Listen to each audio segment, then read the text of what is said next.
Ladies and gentlemen, love is not logical. It isn't a checklist, a plan, or a strategy. It's an experience, a feeling, a connection.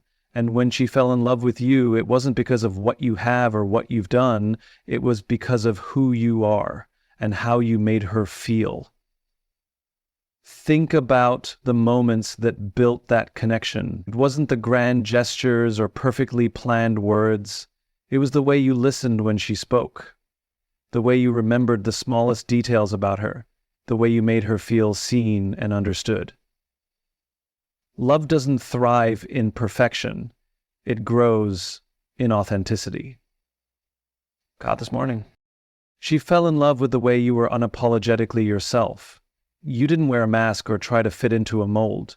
You allowed her to see your vulnerabilities, your dreams, your quirks. That honesty created trust, and trust is the foundation of love. She didn't just love the version of you that the world sees. She fell in love with the you that only she gets to know. It's not about trying to be the best in the world. It's about being the best for someone. Then she fell in love with the way you made her feel, like she mattered, like she was the only person in the room. That's the power of presence, of truly being there in the moment. Not distracted, not divided, just present. She fell in love with your kindness, the way you treated her and others. Not because you had to, but because it's who you are. She saw how you moved through the world, how you carried yourself with a quiet strength and an open heart. It wasn't about impressing her, it was about showing her what mattered to you. And she fell in love with the way you shared your vision, your purpose, your why. Love is about alignment, about finding someone whose values and dreams resonate with your own. You didn't just tell her who you are, you showed her. You invited her into your story, and you made her feel like a part of it. Love isn't about what you do to win someone over. It's about how you show up, how you make them feel, and how you make their life brighter simply by being in it. That's why she fell in love with you, not because of what you gave her, but because of what you inspired in her. Here are 5 key points from the speech. Authenticity builds connection. Discover how a manner of life can bring you alive. She fell in love with your authentic self, not treat it. By showing your vulnerabilities, dreams, and quirks, you created trust and deepened the bond. Presence creates intimacy. Love grows in the moments of undivided attention. By being truly present, you made her feel valued and like the most important person in the world. Kindness reflects character. She saw how you treated her and others with kindness and integrity, not out of obligation, but because it's who you are. This spoke volumes about your character. Shared vision strengthens love. Your ability to share your purpose and values allowed her to connect with your why, creating alignment and a sense of shared journey. Emotional impact over material effort. It wasn't grand gestures or material offerings that won her heart. It was the way you made her feel seen, understood, and inspired to be part of your story. When you're authentic, you allow someone to see you as you truly are, without pretenses or the need to impress. It's not about trying to be perfect or meeting some imagined standard. It's about embracing your flaws, quirks, and unique qualities with confidence. That openness creates trust because people can sense when someone is genuine. They feel safe knowing that what they see is real and not a performance. Authenticity invites vulnerability, and vulnerability is where connection begins. It's in those moments when you let your guard down and share what truly matters to you, even if it's messy or imperfect, that people feel closest to you. It's not the polished version of yourself that draws someone in. It's the honest, raw, and sometimes unfiltered version that resonates on a deeper level. When you're authentic, you give others permission to do the same. It's like holding up a mirror that says it's okay to be yourself here. That sense of acceptance fosters a bond that goes beyond surface-level interactions. It creates a relationship rooted in mutual understanding, where both people feel free to be exactly who they are without fear of judgment. Authenticity also carries an energy that's hard to ignore. It's magnetic. People are drawn to someone who is comfortable in their own skin, who knows who they are and doesn't feel the need to apologize for it. It's not arrogance. It's self-assuredness, a quiet confidence that speaks volumes without needing to shout. That kind of energy is compelling because it's so rare and so real. It's the opposite of trying too hard, it's just being. And when someone experiences that authenticity, it feels like home. It's not about impressing them with what you have or what you've achieved.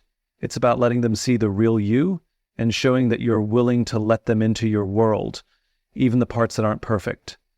That's where love and connection thrive, in the spaces where authenticity lives. And remain. Being present is one of the most powerful ways to create intimacy. It's not just about being physically there, it's about being emotionally and mentally available in the moment. When you give someone your full attention, you're sending a message that they matter more than anything else in that moment. It's in the way you listen, not just to hear, but to understand. It's in the way you notice the things they don't say as much as the things they do. True presence is about the small, quiet acts of connection. It's the way you lean in during a conversation, the way you hold their gaze just a little longer, the way you respond to their thoughts without distraction. In a world filled with noise and constant interruptions, being present is a gift. It tells someone that they are important, that they are seen, and that they are enough just as they are. Butterflying. Butterflying is about true presence. There are two types of presence: social presence and butterfly presence. Now, it's not about doing anything extravagant. It's about the simplicity of showing up fully. Whether it's a shared silence or a heartfelt conversation, presence allows you to create moments that feel real and meaningful. It's in those moments that the world seems to fade away, leaving just the two of you, deeply connected in a way that words can't fully describe. Presence also builds trust. When you are consistently there for someone, they begin to believe in the depth of your commitment. They feel safe knowing they can rely on you to show up, not just physically but emotionally. It's not about perfection or always having the right thing to say. It's about being there, even when it's hard, and letting them know they don't have to face life's challenges alone. When you are truly present, you create a space where intimacy can flourish. It's not about filling every moment with noise or action. Sometimes it's in the quiet that intimacy grows strongest. It's about letting the other person feel your energy, your attention, and your care. That is where connection deepens and love becomes something that feels both boundless and unbreakable. Kindness is one of the clearest reflections of who a person truly is. It's not something you can fake for long because it comes from a place deep within, a place shaped by values, empathy, and integrity. When someone is kind, it's not just about how they treat the people they want to impress. It's about how they treat everyone, even when no one is watching. That consistency reveals a lot about their character. Kindness isn't grand or flashy. It's often found in the small, quiet gestures that make others feel valued. It's the way you check in on someone when they seem a little off.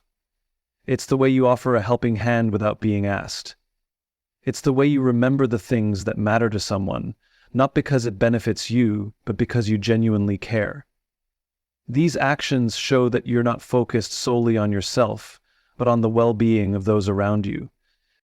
When someone experiences kindness, it leaves a lasting impression. It creates a ripple effect, inspiring others to pay it forward. But more than that, it builds trust. People feel safe with someone who leads with kindness, because it shows that their intentions are genuine. Kindness doesn't come from a place of obligation or expectation. It comes from a deep-seated belief in treating others with respect and compassion.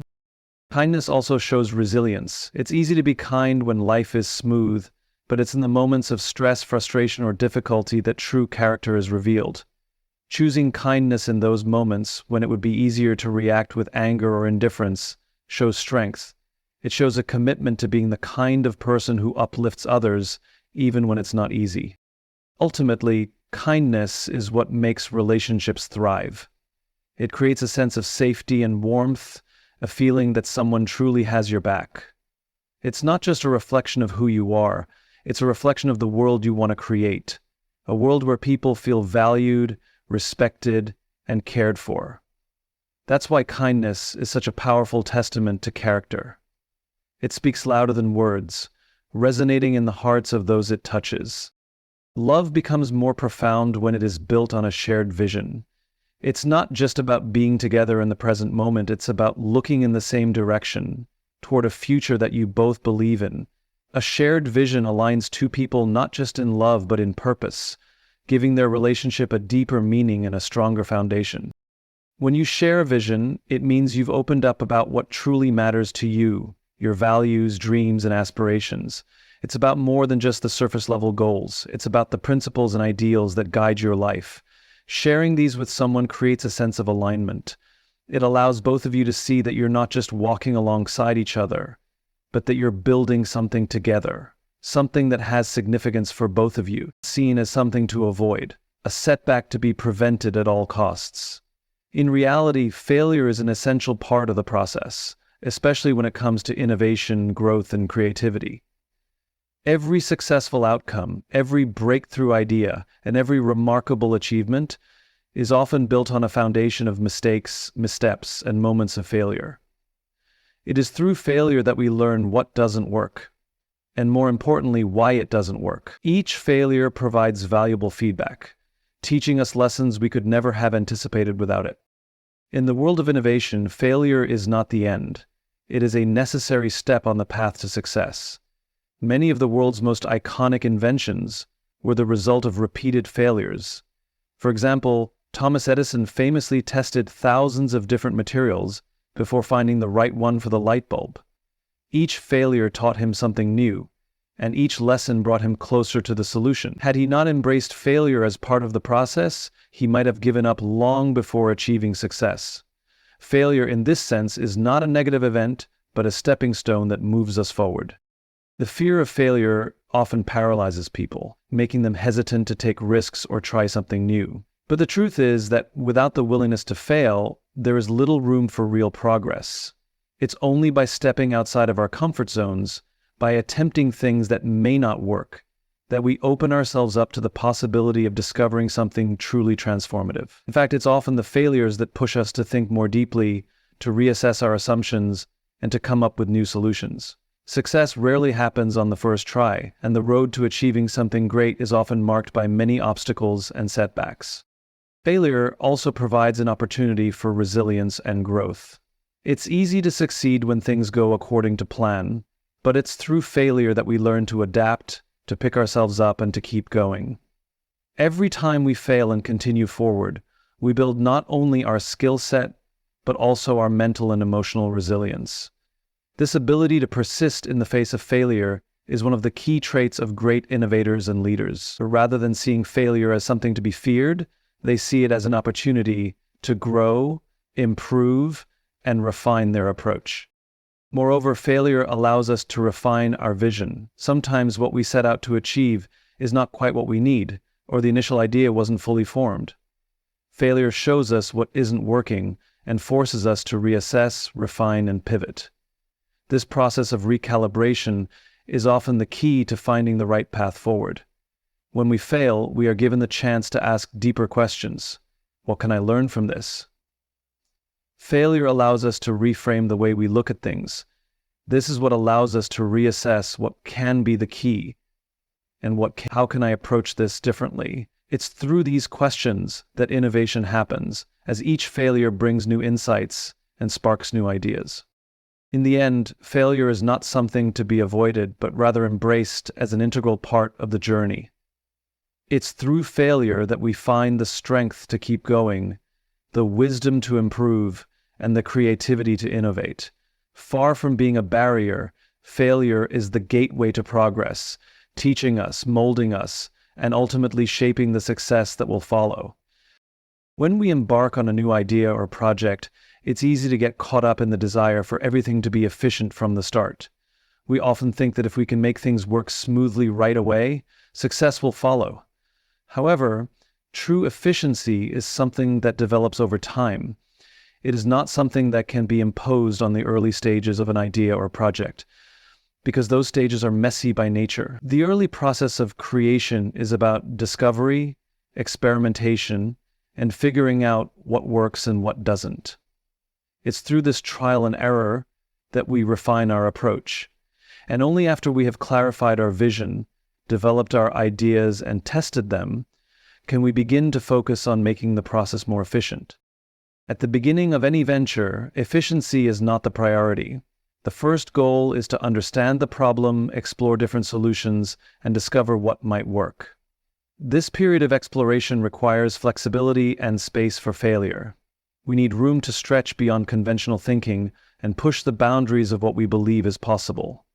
Efficiency at this stage would only constrain our ability to experiment and take risks. If we try to force efficiency too soon, we may inadvertently limit our creativity and stop the flow of new ideas. Efficiency is a tool that helps to optimize processes once the fundamentals have been established. Once we have a clear understanding of our objectives and have found a direction, that's when we can begin to fine-tune, streamline, and improve the systems we've put in place. Refining the approach comes naturally once the groundwork has been laid. In this sense, efficiency is a product of experience. The more we test and refine our ideas, the clearer the best path forward becomes. Through experience and iteration, we can eliminate unnecessary steps, identify bottlenecks, and implement the tools or strategies that will allow us to achieve our goals faster and with less wasted effort. Even when we consider highly efficient organizations or systems, we see that they were not always efficient. They started with an idea, a vision, or a problem to solve. Over time, they honed their methods, optimized their processes, and became more streamlined. Companies like Amazon and Google didn't create their world-changing services by focusing on efficiency from the start. They created an environment that fostered experimentation and learning, and only after they had built something valuable did they start focusing on optimizing it. It's through the messy, inefficient stages of growth that these companies were able to identify what worked and what didn't, which ultimately allowed them to refine and improve over time. The journey toward efficiency can only happen once the need for it becomes clear. Initially, the goal is simply to create something meaningful, something valuable. Efficiency comes when the process is clear, the problems are well understood, and the solutions are proven to work.